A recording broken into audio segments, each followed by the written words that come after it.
गणतंत्र दिवस को महज कुछ दिन ही शेष रह गए हैं। जम्मू में गणतंत्र दिवस समारोह को शांतिपूर्वक व अप्रिय घटनाओं से रोकने के लिए जम्मू पुलिस हाई अलर्ट पर है। पुलिस ने जगह जगह नाके लगाकर वाहनों की जांच शुरू कर दी है और शहर के होटलों और धर्मशालाओं में ठहरे लोगों का पुलिस ब्यौरा जुटा रही है। होटल प्रबंधकों को सीसीटीवी कैमरे लगाने और उनके पास ठहरे यात्रियों की दैनिक जानकारी पुलिस को देने के लिए कहा गया है। इन तैयारियों की जानकारी देते हुए एसएसपी जम्मू श्रीधर पाटिल ने बताया कि गणतंत्र समारोह को लेकर सुरक्षा व्यवस्था कड़ी कर दी गई है और किसी भी स्थिति से निपटने के लिए हम पूरी तरह से तैयार हैं। रिपब्लिक डे परेड की तैयारियां जोर शोर से चल रही है। जहां तक सिक्योरिटी के इंतजाम की बात है, डिस्ट्रिक्ट पुलिस जम्मू साथ साथ पैरामिलिट्री और आर्मी हम सभी लोग अलर्ट पे हैं। हालांकि हर साल की तरह यहाँ पे जनरल एक जो इनपुट रहता है, एक थ्रेट रहता है, उसी तरीके का इस साल भी है। लेकिन हमने अपनी तैयारियां बहुत अच्छी तरीके से की हुई है। जगह जगह पे आप देख रहे होंगे कि नाके जो है ज़्यादा स्ट्रेंथन किए गए हैं, चेकिंग बढ़ा दी गई है। साथ ही साथ जो अबैंडन्ड एरियाज़ है वहाँ पे सर्चेज शुरू हो गई है। हमारी एसओजी साथ साथ थाने की पुलिस और पैरामिलिट्री हम मिल के उन एरियाज़ को, जो खाली मकान पड़े हैं उनको, या जो अनअटेंडेड व्हीकल्स है उनको तलाशी हमने शुरू की है। जहाँ पे होटल्स हैं, होटल्स में जो आने वाले रहने वाले लोग हैं उनकी भी थोड़ी बहुत पूछताछ हम लोगों ने शुरू की है कि वहाँ पे कोई उसका फ़ायदा ना उठाए। साथ ही साथ किसी भी तरीके की सिचुएशन को रिस्पॉन्ड करने के लिए हमने क्विक रिस्पांस टीम्स हमारी पुलिस की प्लस पैरामिलिट्री की रेडीनेस में रखी हुई है। बॉर्डर ग्रिड को भी एक्टिवेट किया हुआ है और हाईवे पे भी जो जहाँ पे हमारे कुंजवनी या पुरमंडल या बनटोल प्लाजा जैसे नाकों। जम्मू कश्मीर में मौसम के बदले मिजाज के चलते आज सुबह से ही जम्मू शहर में बारिश हो रही है, जिस कारण ठिठुरन बढ़ गई है और सड़कों पर जलभराव की स्थिति भी उत्पन्न हो गई है। इस भीषण सर्दी से बचने के लिए लोग आग का सहारा ले रहे हैं, तो वहीं अपने अपने गंतव्यों तक पहुंचने के लिए कोई छाते की ओट में तो कोई अपने वाहनों से जाते नजर आए। बारिश के कारण वाहनों के पहियों की रफ्तार भी धीमी हो गई है।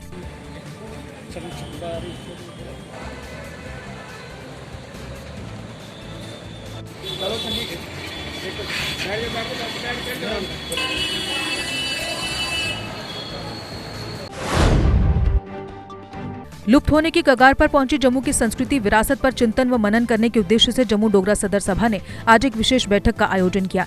इस बैठक में जम्मू के हेरिटेज व कल्चर की बदहाल स्थिति को लेकर चर्चा की गई।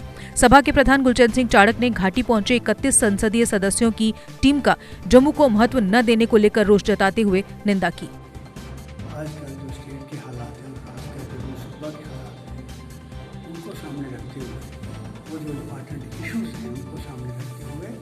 एक डोगर प्रदेश की जितनी भी बड़ी शख्सियतें हैं उनकी मीटिंग लगी। आप संस्थाएं जाओ, चाहे वो वकीलों की हो, चाहे वो ट्रेडर्स की हो, चैम्बर ऑफ कॉमर्स वगैरह, और चाहे दूसरी सिविल सोसाइटी हो, चाहे पोलिटिकल लोग हों, वो सारे आपके सामने बैठे हैं। सब लोग आज बैठे हैं। IAS रिटायर्ड हैं, वाइस चांसलर हैं, प्रोफेसर हैं, एजुकेशनिस्ट हैं। तो ये सारे आज की मीटिंग कंबाइंड एक मीटिंग हो रही हुई है। इसने ये फैसला लिया है कि आज जो हालत यहाँ पर है हमारे हेरिटेज की, हमारे कल्चर की, चाहे वो मुबारक मंडी की बात हो, चाहे जम्मू फेस्टिवल की बात हो जो आने वाला है, बहुत बुरी हालत है। गवर्नमेंट टोटली इसको इग्नोर कर रही है।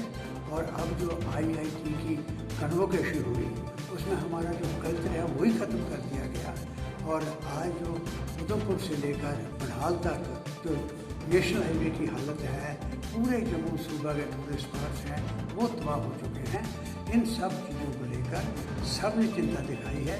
और आज 31 मेंबरी जो पार्लियामेंट्री कमेटी यहाँ आई हुई है। किसानों के समर्थन में जम्मू कश्मीर किसान तहरीक ने तीनों कृषि कानूनों को वापस लेने की मांग करते हुए आज उपराज्यपाल के आवास के समक्ष प्रदर्शन किया। संगठन के प्रधान का कहना है कि देश के किसान कानून को वापस लेने के लिए कितने दिन से दिल्ली में धरने पर बैठे हैं, लेकिन सरकार उनकी मांग मानने को तैयार नहीं है। इसलिए जब तक कानून वापस नहीं लिया जाता तब तक वे विरोध प्रदर्शन करते रहेंगे।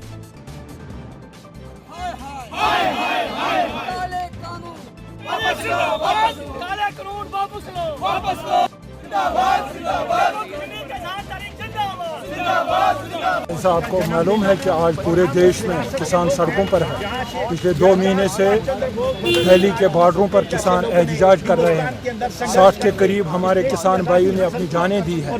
वो इस वजह से दी है कि मोदी ने कोरोना काल में का फ़ायदा उठाकर जो काले कानून पास किए हैं 3 काले कानून पास किए हैं पार्लियामेंट में, उनके खिलाफ एहतजाज है। जब तक वो काले कानून वापस नहीं लिए जाएंगे तब तक ये एहतजाज जारी रहेगा। जम्मू कश्मीर में 4G सुविधा बहाल न होने को लेकर आज पैंथर्स पार्टी ने अपना रोष व्यक्त करते हुए केंद्र व यूटी सरकार की मंशा पर सवाल उठाए। पार्टी नेता हर्षदेव सिंह ने कहा कि जब 5 अगस्त 2019 को इंटरनेट सुविधा के दुरुपयोग को रोकने के लिए 4G मोबाइल सेवाओं पर प्रतिबंध लगाया गया था तो ये आश्वासन दिया गया था कि उन्हें जल्द ही बहाल कर दिया जाएगा, लेकिन 18 महीने बीत जाने के बावजूद भी आज तक ये सुविधा बहाल नहीं हो पाई, जो कि चिंता का बड़ा विषय है। बैन को एक्सटेंड कर दिया गया है और ये कहा गया कि अब अगला फैसला जो है वो 6 फरवरी को होगा। ये तारीखें हमें पिछले 1.5 साल से डाली जा रही हैं। अगस्त 5, 2019 को मोबाइल इंटरनेट सेवाएं 4G की जो है वो बैन हुई, उनके ऊपर पाबंदी लगाई गई और 1.5 साल गुजर जाने के बाद भी सरकार की तरफ से इस संदर्भ में कोई भी फैसला नहीं लिया गया। लोगों को जोर जबरदस्ती से अपने अधिकारों से वंचित किया जा रहा है। तारीख पे तारीख डाली जा रही है। 4G नहीं दिया जा रहा। सुप्रीम कोर्ट भी कहता है कि 4G कनेक्टिविटी एक फंडामेंटल राइट है, एक कॉन्स्टिट्यूशनल राइट है। लोगों को इससे ज्यादा देर के लिए महरूम नहीं रखा जा सकता है। दिल्ली में एक दिन के लिए जब आपने प्रतिबंध लगाया तो वहां एक बहुत बड़ा बवाल खड़ा हुआ और आपको 24 घंटे के अंदर उन सेवाओं को दोबारा बहाल करना पड़ा। लेकिन जम्मू कश्मीर के अंदर जिस तरीके से एक जोर जबरदस्ती से इस निजाम को चलाने की कोशिश की जा रही है, लोगों के जज्बात की कोई कदर नहीं है। लोगों को दबाया जा रहा है, कुचला जा रहा है। लोगों को दमन की एक राजनीति यहां की जा रही है। नेताजी सुभाष चंद्र बोस की 125वीं जयंती के अवसर पर जहां देश भर में उन्हें याद किया जा रहा है, वहीं जम्मू में भी भाजपा द्वारा उनकी याद में एक श्रद्धांजलि कार्यक्रम का आयोजन किया गया। इस अवसर पर बड़ी संख्या में भाजपा नेता व कार्यकर्ताओं ने नेताजी को नमन करते हुए उनके द्वारा किए गए कार्यों को याद किया। इस दौरान पूर्व उप मुख्यमंत्री कविंदर गुप्ता ने देश की आजादी में अहम भूमिका निभाने वाले नेताजी की जीवनी पर प्रकाश डाला। जन्मदिन जयंती पर पूरा देश मुबारकबाद का पात्र है। जम्मू ये भारत की आज़ादी के लिए जो उन्होंने विदेशों में रहकर के भी काम किया, उसी का परिणाम है कि हम उस आज़ादी को आज आनंद ले रहे हैं। कांग्रेस के प्रेसिडेंट के रूप में जो कार्यकाल था उनका, उसके बाद गांधी जी के साथ मतभेद होने के कारण से उन्होंने कांग्रेस से इस्तीफा दिया। इंडियन नेशनल आर्मी बना करके जापान में, जर्मनी में जिस प्रकार से उनकी कोशिशें रही, वो इस बात के समर्थक थे कि हमें पूर्ण आज़ादी चाहिए और बेशर्त आज़ादी चाहिए। हालांकि आज़ादी वो देख नहीं सके, लेकिन ये जो आज आज़ादी हमें मिली है, उन्हीं की कोशिशों का एक परिणाम है। पूरा जीवन देश से बाहर रह कर के भी वो भारतीय आज़ादी के लिए लगातार डटे रहे। वहाँ पर उन्होंने सेना बनाई और आज भी GK अपडेट रहे हमारे साथ। अगर आप ये वीडियो YouTube पर देख रहे हैं तो हमारे YouTube चैनल को सब्सक्राइब करें और बेल आइकन को क्लिक करें। अगर आप ये वीडियो Facebook पर देख रहे हैं तो हमारा Facebook पेज लाइक जरूर करें।